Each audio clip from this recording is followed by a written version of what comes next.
السلام علیکم ورحمۃ اللہ وبرکاتہ۔ جیسا کہ دنیا کی ساری جو زبانیں ہیں ان ساری زبانوں کی جو اصل بنیاد اور ان کی اصل ہے وہ ان کے حروف ہیں، تو اسی طرح عربی زبان اس کو سیکھنے سے پہلے ہمیں اس کے حروف کو سیکھنا ضروری ہے تاکہ ہمیں پتہ چل سکے کہ کون سے حروف ہیں، ان کی کیا آواز ہے، انہیں کیسے پڑھا جاتا ہے، حروف بنتے کیسے ہیں۔ تو اس سب کے لیے ہمارے پاس ایک کتاب ہے جس کا نام ہے نورانی قاعدہ۔ اب یوں سمجھ لیں کہ نورانی قاعدہ وہ بنیادی کتاب ہے جس کو پڑھنے کے بعد ہم اس قابل ہو سکتے ہیں کہ قرآن کو کیسے پڑھا جائے، اور قرآن کو پڑھنے کے لیے یہ جو بنیادی کتاب ہے نورانی قاعدہ، اس کو ٹھیک طرح سے پڑھنا ضروری ہے۔ تو سب سے پہلے جو کسی بھی زبان کی بنیاد ہوتے ہیں یعنی حروف، تو عربی زبان کے 29 حروف ہیں۔ یہ تمام وہ حروف ہیں جو آنے والے اسباق میں ہم ایک ایک کر کے پڑھیں گے۔ آج ہمارا یہ پہلا سبق ہے، تو اس میں انشاءاللہ ہم یہ 4 حروف پڑھیں گے۔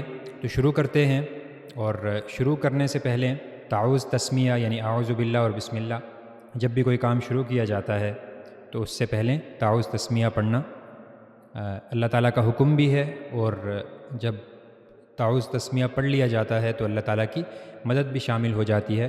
اس لیے سب سے پہلے تعوذ تسمیہ پڑھتے ہیں۔ اعوذ باللہ من الشیطان الرجیم، بسم اللہ الرحمن الرحیم۔ تو جو پہلا حرف ہمارے پاس موجود ہے، میں پڑھتا ہوں، میرے ساتھ پڑھیے گا۔ الف الف الف، پھر سے پڑھیے الف۔ الف کی جو بناوٹ ہے یا الف کو کیسے لکھا جاتا ہے، الف ایک سیدھی لائن ہے جو کہ اوپر سے نیچے کی طرف آتی ہے، جیسے آپ دیکھ سکتے ہیں یہاں پہ کہ ایک سیدھی لائن ہے جو اوپر سے شروع ہوتی ہے اور نیچے تک آتی ہے۔ الف کو کیسے پڑھا جاتا ہے یا الف منہ کے کس حصے سے ادا ہوتا ہے، اس کے لیے اس تصویر کو دیکھیں کہ منہ کے اندرونی یا خالی حصہ، منہ کا اندرونی یا خالی حصہ، کہ منہ کے اندر کا جو خالی حصہ ہے اس سے الف کو ادا کیا جاتا ہے۔ الف چونکہ ایسا حرف ہے جس کی اپنی کوئی آواز نہیں ہوتی، یہ ہمیشہ کسی دوسرے حرف کے ساتھ مل کر استعمال کیا جاتا ہے، تو اس لیے یہ جو منہ کا اندرونی خالی حصہ ہوتا ہے، جیسے یہ آپ کو تصویر میں نظر آ رہا ہوگا، یہ منہ کا اندرونی خالی حصہ ہے، یہاں سے الف ادا کیا جاتا ہے۔ الف الف۔ ابھی یہ چونکہ صرف الف کو پڑھ رہے ہیں ہم، اس لیے یہ منہ کے اندرونی خالی حصے سے نہیں ادا ہو رہا، لیکن جب یہ کسی دوسرے حرف کے ساتھ مل کر استعمال ہوتا ہے تو پھر یہ منہ کے اندرونی خالی حصے سے ادا کیا جاتا ہے۔ اس کے بعد جو دوسرا حرف ہمارے پاس ہے عربی زبان کا، دوسرا حرف وہ ہے با۔ با با، پھر سے پڑھیں با۔ با کی بناوٹ یہ سیدھی طرف سے شروع ہوتا ہے، اوپر سے نیچے کی طرف، اور پھر دائیں سے بائیں، دائیں سے بائیں، اور پھر آخر میں نیچے سے اوپر کی طرف آ کر ختم ہو جاتا ہے۔ یہ با کی بناوٹ ہے کہ اوپر سے شروع ہوگا، پھر تھوڑا نیچے کی طرف آئے گا، پھر دائیں سے بائیں، اور آخر میں نیچے سے اوپر آ کر ختم ہو جائے گا، اور اس کے ساتھ ساتھ اس کے نیچے ایک نقطہ ہوگا۔ با کے نیچے ایک نقطہ ہوگا، یہ با کی پہچان ہے کہ اس کے نیچے ایک نقطہ ہوگا، ٹھیک ہے۔ با کی بناوٹ اس کو پھر سے دیکھیں اور سمجھنے کی کوشش کریں کہ یہ اوپر سے شروع ہوتا ہے، تھوڑا سا نیچے کی طرف آتا ہے، پھر دائیں سے بائیں، یہاں سے یہ اس طرف آتا ہے بائیں طرف، اور پھر آخر میں نیچے سے اوپر کی طرف، جیسے شروع میں تھا اوپر سے نیچے کی طرف آ رہا تھا، آخر میں یہ نیچے سے اوپر کی طرف جاتا ہے اور وہاں جا کے یہ ختم ہو جاتا ہے، اور اس کے ساتھ ساتھ اس کے نیچے ایک نقطہ ہوتا ہے۔ با کو ادا کیسے کیا جاتا ہے اور منہ کے کون سے حصے سے با کو ادا کیا جاتا ہے، اس کے لیے یہ تصویر دیکھیں۔ ہونٹوں کا اندرونی تر یا گیلا حصہ، ٹھیک ہے، دونوں ہونٹ جو ہیں ہمارے، ان کا جو اندرونی حصہ ہے یعنی منہ کی طرف والا، ٹھیک ہے، یہ ہونٹوں کا باہر کا حصہ ہے اور یہ ہونٹوں کا اندرونی حصہ ہے اندر کی طرف والا۔ تو یہ جو اندر کی طرف والا حصہ ہے، اس کو استعمال کر کے یہ دونوں ہونٹ جب آپس میں ملتے ہیں تو وہاں سے با ادا ہوتا ہے. با، کوشش کریں. با با. یہ با کا مخرج یعنی جہاں سے با ادا ہوتا ہے ہونٹوں کا اندرونی تر یا گیلا حصہ، ٹھیک ہے، جو ہونٹوں کا اندر کی طرف منہ کی طرف والا حصہ ہوتا ہے وہاں سے با ادا کیا جاتا ہے. اس کے بعد جو تیسرا حرف ہمارے پاس ہے وہ ہے تا.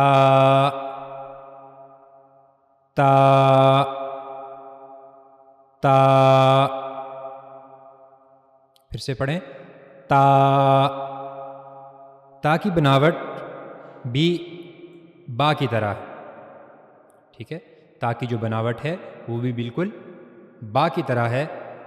جو فرق ہے وہ یہ ہے کہ تا کے اوپر دو نقطے ہوتے ہیں، جیسا آپ یہاں دیکھ سکتے ہیں کہ اس کے اوپر دو نقطے ہیں. با کے بارے میں ہم نے پڑھا تھا کہ اس کے نیچے ایک نقطہ ہوتا ہے، لیکن تا اس کے اوپر دو نقطے ہوتے ہیں، ٹھیک ہے. یہ تا کی بناوٹ ہے کہ یہ داہنی طرف سے سیدھی طرف سے اوپر سے شروع کیا جاتا ہے، تھوڑا سا نیچے آ کر پھر دائیں سے بائیں جاتا ہے اور پھر آخر میں نیچے سے اوپر کی طرف آ کر یہ ختم ہوتا ہے. اور اس کے ساتھ ساتھ اس کے اوپر دو نقطے ہوتے ہیں. تا کو ادا کیسے کیا جاتا ہے؟ تا کو ادا کرنے کے لیے زبان کی نوک کا اوپری حصہ، یہ زبان کی نوک ہے، اس کا جو اوپر والا حصہ ہے، اور اس کے ساتھ ساتھ اوپر کے دو سامنے والے دانتوں کے مسوڑوں کی لکیر، یہ آپ کے اوپر کے دانت ہیں، اس کے ساتھ جو اس کے مسوڑے ہیں، مسوڑے کہتے ہیں گم، یعنی جو اوپر کے دانت ہیں سامنے والے، ان کے جو مسوڑے ہیں، یہ زبان کی نوک کا اوپری حصہ وہاں جا کر جب ملے گا تو وہاں سے تا ادا کیا جائے گا. زبان کی نوک کا حصہ، یہ والا حصہ جب اوپر کے دو سامنے والے دانتوں کی مسوڑوں کی لکیر سے ملے گا تو جب تا ادا ہوگا. تا تا تا. جبکہ اگلا جو حرف ہمارے پاس ہے وہ ہے سا. سا سا سا. سا کی جو بناوٹ ہے وہ بھی با اور تا کی طرح ہے، فرق صرف اتنا ہے کہ سا کے اوپر تین نقطے ہوتے ہیں. یہاں دیکھ سکتے ہیں آپ، 1 2 اور 3، سا کے اوپر تین نقطے ہوتے ہیں. سا. سا کو ادا کیسے کیا جاتا ہے؟ سا کو ادا کرنے کے لیے زبان کی نوک کا اوپری سرا اوپر کے دو اگلے دانتوں کے کنارے، یعنی زبان کی نوک کا جو اوپر والا سرا ہے، جو اس کا آخری حصہ ہے، وہ اوپر کے دو اگلے دانتوں کے کناروں پہ جب ملے گا تو جب سا کو ادا کیا جائے گا. زبان کا یہ حصہ اوپر کے جو دو اگلے دانت ہیں ان کے کناروں سے جا کر ملے گا تو جب سا ادا کی جائے گی. سا سا سا. زبان کے اس حصے کو اوپر کے جو دو اگلے دانت ہیں سامنے والے، ان کے بالکل کنارے پہ رکھیں تو وہاں سے سا ادا ہوگا. سا سا. تو آج کے اس سبق میں ہم نے 4 حروف پڑھے. سب سے پہلا حرف جو ہم نے پڑھا الف، کہ یہ ایک سیدھی لائن ہے جو اوپر سے نیچے کی طرف آتی ہے. پھر اس کے بعد ہم نے دوسرا جو حرف پڑھا وہ تھا با.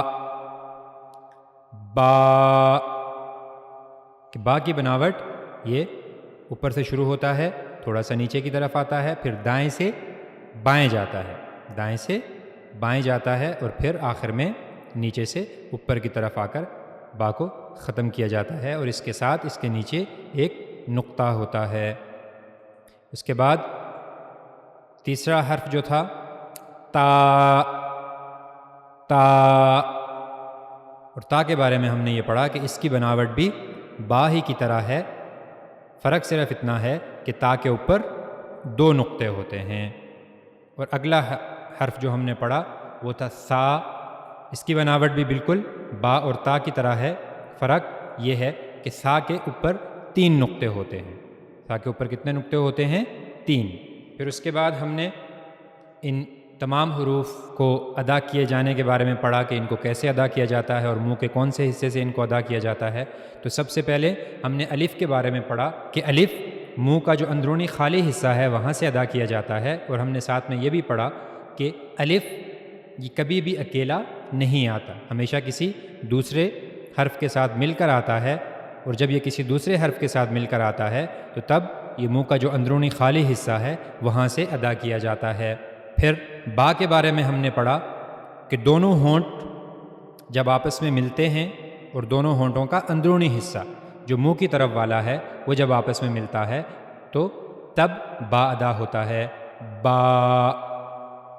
تا کے بارے میں ہم نے یہ پڑھا کہ زبان کی نوک کا اوپری حصہ اوپر کے 2 سامنے والے دانتوں کے مسوڑوں کی لکیر کے ساتھ جب جا کر ملتا ہے تو وہاں سے تا ادا ہوتا ہے، تا۔ زبان کی نوک کا اوپری حصہ اور یہ جا کر اوپر کے 2 سامنے والے دانتوں کے مسوڑوں کی لکیر کے ساتھ ملتا ہے تو تا ادا ہوتا ہے۔ اس کے بعد سا کے بارے میں ہم نے پڑھا کہ زبان کی نوک کا اوپری سرا، اوپری حصہ، یہ جو زبان کی نوک کا اوپر والا حصہ ہے یہ اوپر کے 2 اگلے دانتوں کے کناروں کے ساتھ جا کر ملتا ہے تو پھر سا ادا ہوتا ہے، سا۔ زبان کی نوک کے سرے کو آپ اوپر کے جو 2 اگلے دانت ہیں ان کے کناروں پر رکھیں گے تو وہاں سے سا ادا ہوگا، سا۔ تو یہ 4 حروف ہیں جو ہم نے آج پڑھے، الف، با، تا، سا۔ ان کی آپ اچھے سے مشق کیجئے گا، انشاءاللہ اگلے سبق میں ہم مزید حروف پڑھیں گے۔